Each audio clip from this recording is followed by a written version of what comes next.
ونصلی علی رسولہ الکریم اما بعد. ابقری نالج کے معزز سامعین و ناظرین، السلام علیکم ورحمۃ اللہ وبرکاتہ. امید کرتا ہوں کہ آپ جہاں پر بھی ہوں گے، جس حال میں بھی ہوں گے، اللہ کے فضل و کرم سے خیریت سے ہوں گے، اور دعا گو ہوں کہ اللہ تبارک و تعالی آپ کو دینی اسلام کے ساتھ صحت و سلامتی والی پاکیزہ اور اتفاق و اتحاد والی لائف و زندگی عطا فرما کر زندگی بھر آپ کو کسی کا محتاج نہ فرمائے، آمین. پیارے سامعین و ناظرین، بہت ساری مائیں بہنیں بیٹیاں اور بہت سارے دوست احباب بھائی لکھتے رہتے ہیں رزق کی تنگی کے حوالے سے. بہت سارے اکثر لوگ لکھتے رہتے ہیں. میں آج آپ کو ایک ایسی دعا بتلانے لگا ہوں. اگر آپ نماز کے اہتمام کرتے ہیں اور نماز کے 2 سجدوں کے درمیان اگر اس دعا کو آپ شروع کر لینا، چند دنوں کے بعد آپ کی مشکلات اور پریشانیاں اور بیماریاں اور تکلیفیں آہستہ آہستہ اس دعا کی برکت سے ختم ہونا شروع ہو جائیں گی.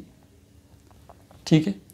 ایسے ہی نماز پڑھ کر آپ صرف 5 منٹ دعا کریں اور استغفار کم از کم ڈیلی 2000 مرتبہ پڑھیں. یہ اتنی مجرب دعا ہے، یاد رکھیں.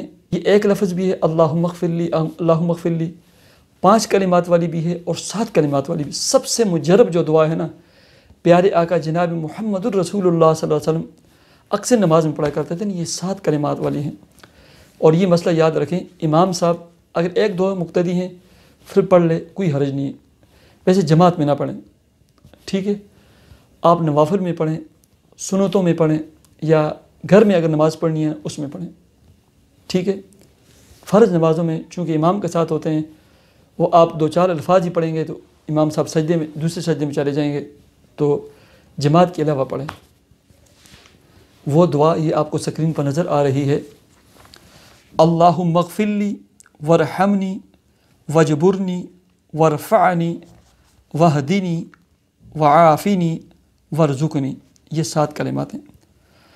اللہم اغفرلی وارحمنی واجبرنی وارفعنی واھدنی وعافنی ورزقنی.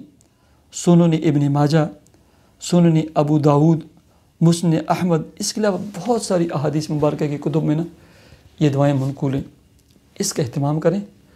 جب اس کا آپ اہتمام کریں گے اور ساتھ استغفار پڑھیں گے اللہ تبارک و تعالیٰ آپ کی ہر مشکل کو، ہر پریشانی کو، ہر الجھن کو دور فرما کر آپ کو ایسی مقام، ایسی جگہ سے رزق کے در و دیواریں کھولیں گے میں اور آپ سوچ بھی نہیں سکتے. اللہ تبارک و تعالیٰ مجھے اور آپ کو عمل کی توفیق عطا فرمائے. مجھے اجازت دیجیے. اللہ حافظ.